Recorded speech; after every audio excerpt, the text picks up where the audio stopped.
Dear students, today we discuss about the biological control. If we see, biological control is an approach towards this. The approach is not new if we look at the ancient agriculture system and literature. Every biological entity had its adversely nature which keeps its population under check.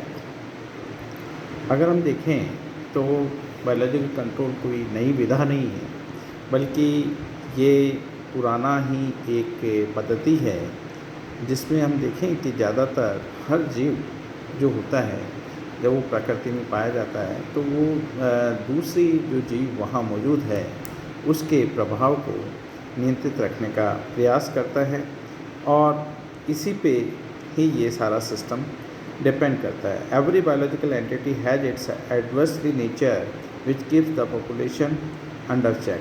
Adversely nature का मतलब है कोई organism किसी के favourable है तो किसी के विपरीत होगा और जिसके विपरीत है उसकी पॉपुलेशन को वो चेक करेगा. अगर हम इसको देखें तो biological control is a basically natural control, A system by which nature maintain the biological equilibrium and during the process check the population of plant pathogenic organism. अगर हम बायोलॉजिकल कंट्रोल या जैविक नियंत्रण को देखें तो ये एक प्रकृति का समन्वय मान लीजिए जिसके अंदर जो पैथोजेंस हैं, प्लांट पैथोजेनिक ऑर्गेनिज्म हैं जो रोग पैदा करते हैं उनको दूसरे जीवों के द्वारा नियंत्रित रखा जाता है या उनकी जो पॉपुलेशन है उस पॉपुलेशन को सीमित रखा जाता है. In this system the nature employs interaction between microorganisms and plants and interaction between the organisms and environment. अगर हम ठीक से देखें तो प्रकृति में माइक्रोजम्स के प्रति दूसरे माइक्रोजम्स का एक इंटरेक्शन होता है, एक रिएक्शन होती है या यूँ कहिए एक व्यवहार होता है. और इसी तरह से अगर हम देखें तो जो माइक्रोजम है उस माइक्रोजम का एनवायरनमेंट के प्रति भी एक रेस्पॉन्स होता है. एक इसके बेसिस पे हम कह सकते हैं कि ये फेवरेबल एनवायरनमेंट है और ये एडवर्स एनवायरनमेंट है. जब एडवर्स एनवायरनमेंट होगा तो उस माइक्रोजम की ग्रोथ को रोकेगा और जब फेवरेबल हुआ तो उस माइक्रोजम की ग्रोथ को बढ़ाएगा. इसी तरह से हम देखें तो interaction between microorganisms and plants, जैसे हम जो माइक्रोजम जिसको हम कह रहे हैं कि वो पौधे के ऊपर बीमारी पैदा कर रहा है इसलिए वो पैथोजन कहलाया, तो उसका प्लांट के प्रति भी एक इंटरेक्शन है. पौधा कैसा इंटरेक्ट कर रहा है, इसका मतलब ये हुआ कि कोई माइक्रोजम वहाँ आ रहा है लेकिन पौधे पे कोई प्रभाव नहीं पड़ रहा है तो हम कह देते हैं कि रेस्टेड. अगर पौधा उसको ग्राही है तो हम कह देते हैं उसको ससेप्टिबल है. ठीक है, तो ये जो है ये भी एक तरह से बायोलॉजिकल पार्ट है, फिनोमिना है. This may be the basis of survival of plant species for thousands of the year irrespective of the challenges of the pathogens and probably a contributory factors in origin of the resistant genotype. अगर हम देखें तो बहुत सारी species हैं, pathogens हैं, उसके बावजूद भी वो स्पीसीज जिंदा हैं, मीन्स जिसमें रोग पैदा करने का कारक है उसके बाद भी प्लांट जिंदा है. और या यूँ कहिए कि जो हाइपोपैरासाइट है, पैरासाइटिज्म है, मीन्स एक पैरासाइट पे दूसरा पैरासाइट है उसके बाद भी वो पैरासाइट जिंदा है. उसका कारण है कि उसकी अडेप्टेबिलिटी है एनवायरनमेंट के प्रति और जिसके कारण उसके कई रेजिस्टेंट स्ट्रेन. अब ये रेजिस्टेंट स्ट्रेन प्लांट के भी हो सकते हैं जो कि पैथोजन के प्रति उसको रेजिस्टेंस देते हैं और पैथोजन में इटसेल्फ में भी हो सकते हैं जो कि उसके हाइपरपैरासाइटिज्म या उसकी पॉपुलेशन को माइक्रोजम्स जो दूसरा है जिसको हम एंटागोनिज्म या एंटागोनिस्टिक एलिमेंट्स कहते हैं उसके द्वारा नष्ट होने से उसको बचाते हैं. The present day approach to the biological control of the plant disease appears to be only a part of the whole natural system. तो जो बायोलॉजिकल कंट्रोल सिस्टम आज हम जो बात कर रहे हैं हम ये कह रहे हैं कि जो भी आपका प्रकृति में दिया हुआ चीज़ है जिससे कि हमारी कॉस्ट ऑफ कल्टीवेशन ना बढ़े और जो हमारा इकोसिस्टम है वो इकोसिस्टम बना रहे और हम ऐसे सिस्टम यूज करें ताकि वो उसका जो टॉक्सिक इम्पैक्ट है वो ह्यूमन बीइंग्स पर ना पड़े। तो इसका मतलब है कि जो हमारा नेचुरल सिस्टम है उसी में से ही हम नेचुरल चीज़ों को आइडेंटिफाई करके उसको मैनेज करने का प्रयास करते हैं, तो वो बायोलॉजिकल कंट्रोल है। Biological control was defined in 1974। 1974 में जैविक नियंत्रण को इस प्रकार से परिभाषित किया गया as the reduction of inoculum density और the disease producing activity of a pathogen और पैरासाइट इन इट्स एक्टिव और dormant state by one or more organism accomplished naturally or through manipulation of the environment, host or antagonist, by the mass introduction of one or more antagonist। तो 1974 में ये कहा गया कि जो inoculum है उसकी डेंसिटी जो है, उसका जो घनत्व है, उसको पैथोजेंस के जो पैरासाइट्स हैं उनको एक्टिव करके उसको कम करना और नेचर के अंदर एनवायरनमेंट को मैनिपुलेट करके इस प्रक्रिया को एग्रीगेट करना, बढ़ाना और मास प्रोडक्शन ऑफ वन और मोर एंटागोनिस्ट। तो ऐसे सब्सटेंस जो कि पैथोजन की वृद्धि को रोकते हैं उनका बड़े सिरे के ऊपर उत्पादन कर उसे काम में लेना आदि जो है बायोलॉजिकल कंट्रोल्स के अंदर लिए गए। जबकि कुक एंड बेकर ने 1983 शॉर्टन द डेफिनेशन, उन्होंने कहा कि biological control is the reduction of the amount of the inoculum और disease producing activity of a pathogen accomplished by one or more organisms other than man। उन्होंने कहा कि जैविक नियंत्रण एक तरह से रोग पैदा करने वाले जो रोगजनक हैं उनके निवेश द्रव्य या इनोकुलम की मात्रा में कमी करना है और ये कमी मनुष्य को छोड़कर एक या अन्य ऐसे जीव जो रोगजनक के विपरीत हो को स्थापित करके भी किया जा सकता है। This definition does not specially say that the only antagonistic microorganisms are involved in the biological control. ये पहली डेफिनेशन थी जो कुक और बेकर ने दी थी, उसमें कहीं ये प्रदर्शित नहीं होता है कि केवल जो एंटागोनिस्टिक ऑर्गेनिज्म हैं उन्हीं को इनकॉर्पोरेट करके बायो कंट्रोल या जैव नियंत्रण किया जा सकता है। The host is also biological entity and if it prevent infection it is also biological control. उन्होंने कहा कि होस्ट के द्वारा भी आप बायोलॉजिकल कंट्रोल कर सकते हैं। कैसे? अगर होस्ट में आप रेजिस्टेंस डेवलप कर देते हैं, एक्वायर्ड रेजिस्टेंस डेवलप कर देते हैं या इनहेरेंट रेजिस्टेंस डेवलप कर देते हैं, तो वो उस पर जो है उस पैथोजन का कोई प्रभाव नहीं पड़ेगा, तो वो भी एक तरह से बायोलॉजिकल कंट्रोल ही हुआ। The host is also a biological entity and it prevents the infection, it is also biological control. Thus development of the resistant cultivar and elicitation of the defense responses leading to the acquired resistance during the lifetime of the plants are also biological control. In an immunized plant, the plant play the role of antagonist. However, the literature on biological control is confined mostly to the microbial control involving interaction between the pathogens and other microbes as biocontrol agent. हालांकि ये सारी बातें हैं, लेकिन ज़्यादातर साहित्य जो है वो इस बात से भरा पड़ा है कि जो आपके सूक्ष्म जीव हैं वो किस प्रकार से एंटागोनिस्टिक इम्पैक्ट डाल के पैथोजेंस को रोकते हैं। Microbial control of plant disease, अगर हम इसे देखें तो the microbial control of plant pathogens has been more amenable to its natural occurrence than to introduction or manipulation by man.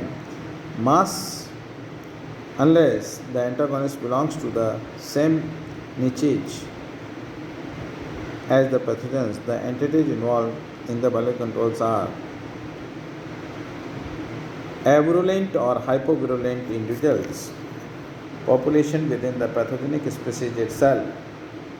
Number 2, the host plant manipulation genetically by cultural practices or with microorganisms towards greater or more efficient resistance to the pathogen. And third, antagonist. It may be competitor, parasites, or predator, defined as microorganisms that interferes with the survival of the disease-producing activities of the pathogens. अगर हम देखें तो fungi bacteria, fungivorous and entomopathogenic nematodes like protozoa and even viruses have been reported to protect plant against pathogens.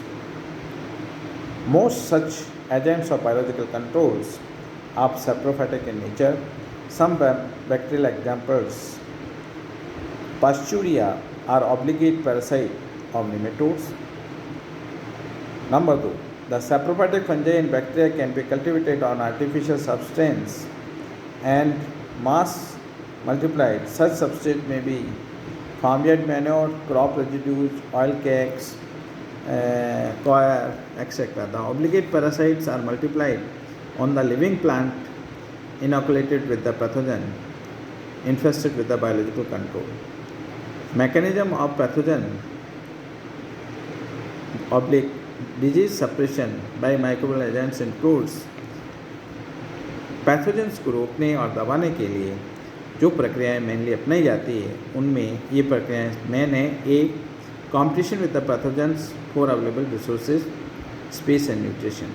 ऐसे माइक्रोऑर्गेनिज्म्स incorporate कर दिए जाएँ, ऐसे माइक्रोऑर्गेनिज्म्स की ग्रोथ को प्रमोट कर दिए जाएँ जो कि जिनकी भी फीडिंग हैबिट है वो पैथोजेंस के समान ही हों और जिससे वो पैथोजन के लिए काम आने वाले फूड मटेरियल को और जो स्पेस है उसको कवर कर ले और पैथोजन की ग्रोथ को प्रभावित करे।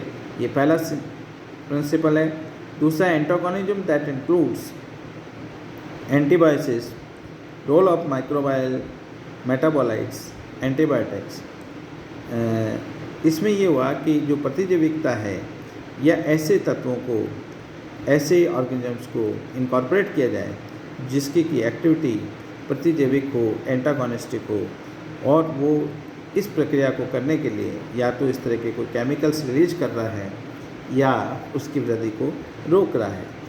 नेक्स्ट है पैरासिटिज्म एंड लाइटिक एंजाइम्स और समटाइम टॉक्सिन्स, या ऐसे ऑर्गेनिज्म जो कि डायरेक्ट पैरासाइट हो या फिर ऐसे एंजाइम सीक्रेट करते हों जो कि उस पैथोजेंस के माइसिलियम को डिस्ट्रॉय करते हों, या इस तरह के टॉक्सिन्स रिलीज कर रहा है जो कि टॉक्सिक कंपाउंड्स हैं वो उस पैरासाइट की ग्रोथ को नहीं होने दे रहे हैं। प्रेडेशन, या फिर हम कहें नेक्स्ट, प्रेडेशन का मतलब है कि वो ऑर्गेनिज्म सीधे ही उस माइक्रोऑर्गेनिज्म्स के स्मॉल ऑर्गेनिज्म्स को खा जाता है।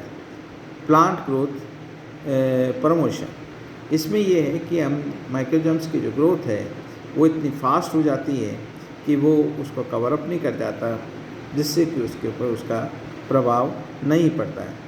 नेक्स्ट है elicitation of defence responses and induction of systemic acquired resistance. Disease के प्रति जो है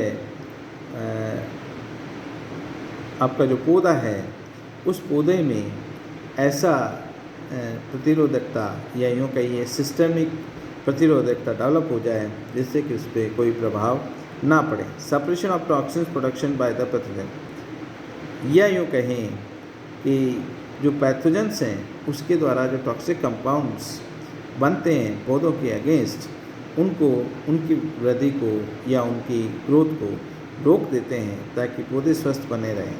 तो ये सब जो कुछ मैकेनिज़म्स हैं जिसके द्वारा हम डिजीज को सप्रेस कर सकते हैं, उसको चेक कर सकते हैं। बायो कंट्रोल माइक्रोबियल एजेंट्स में employ one few or most of the above organisms employing the larger number of mechanisms are more efficient biological control agents. Biological control में जितने भी तरीके बताएं सप्रेशंस के, उन सप्रेशंस के तरीक़ों को यूज करके बायो कंट्रोल किया जा सकता है। Trichoderma is a predator but otherwise it has a faculty of employing other mechanisms furthermore. Trichoderma का प्रयोग करके भी हम कर सकते हैं।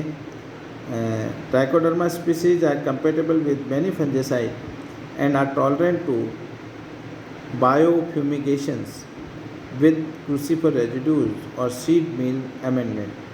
ट्राइकोडर्मा स्पीसीज को हम देखें तो ये कई सारे फंजीसाइड्स हैं, उनके प्रति टॉलरेंट हैं, उनके प्रति कंपेटेबल हैं, और क्रूसीफर्स की जो रेजिड्यू सीड मील है उनमें बायोफ्यूमिगेशन जब करते हैं तो उसको भी ये टॉलरेट कर लेते हैं। पीथियम ओलिगेंड्रम इज ए माइक्रोपैरासाइट, एक प्रतिजैविक क्वक है, but also produce the toxin oligandrin, लेकिन ये एक टॉक्सिक कंपाउंड ओलिगेंड्रिन को भी प्रोड्यूस करता है जिसका प्रयोग किया जाता है। Major bio control microbes are Pythium oligandrum, Trichoderma species including harzianum, hamatum and viride, Clono Stactice rosea, many epiphytic yeast, Penicillium oxalicum, Bacillus species, Pseudomonas species, especially Pseudomonas fluorescens strains इस category में रखे जाते हैं। Use of mixture of bio control agent is required to ensure the larger number of mechanism. इसी प्रकार एक से ज़्यादा जो बायो कंट्रोल एजेंट्स है उसका एक साथ प्रयोग किया है तो अधिक प्रभावशाली बताए जाते हैं। Successful bio control depends on having the bio control agent deliver to the right place at the right time and in the appropriate physiological state. सफल बायो जीव नियंत्रण के लिए आवश्यक है कि जो बायो कंट्रोल एजेंट है वो सही समय पर, सही स्थान पर, सही मात्रा में प्रयोग किया जाए and relative in density to the density of the pathogen. Pathogen की जो सघनता है उस सघनता के समान ही उसकी भी सघनता होनी चाहिए। In addition to the consideration application must be compatible with crop production systems being followed.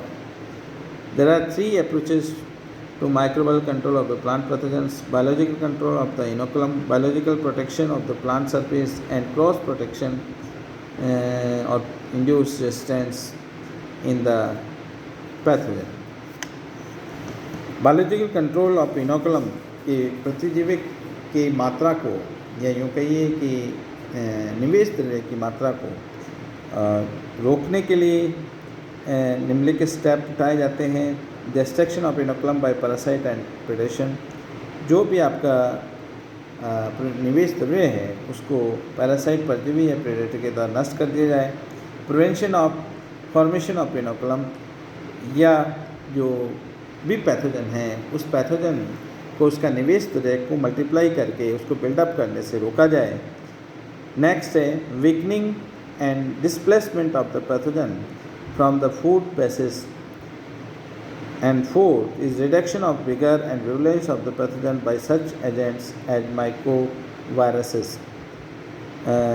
जो पैथोजन है उस पैथोजन के अंदर जो विगर है और उसका विरुलेंस में तीव्रता है उसको माइकोवायरसेस डबल स्ट्रैंडेड आरएनए का प्रयोग करके रोका जाना चाहिए। तो इस प्रकार हम देखते हैं कि बायोलॉजिकल कंट्रोल ऑर्गेनिजम्स के अंदर हम एनवायरनमेंट को परिवर्तित करके जो उसके दुश्मन माइक्रोजम्स हैं उन माइक्रोजम्स की ग्रोथ को प्रमोट करके हम जो है, या जो फूड मटेरियल है उसकी जो नेचर है उसको परिवर्तित करके पौधों में रोग पैदा होते हैं उनकी वृद्धि को प्रभावित कर सकते हैं, रोक सकते हैं, और इस तरह से रोकना ही जो है जैविक नियंत्रण कहलाता है। धन्यवाद।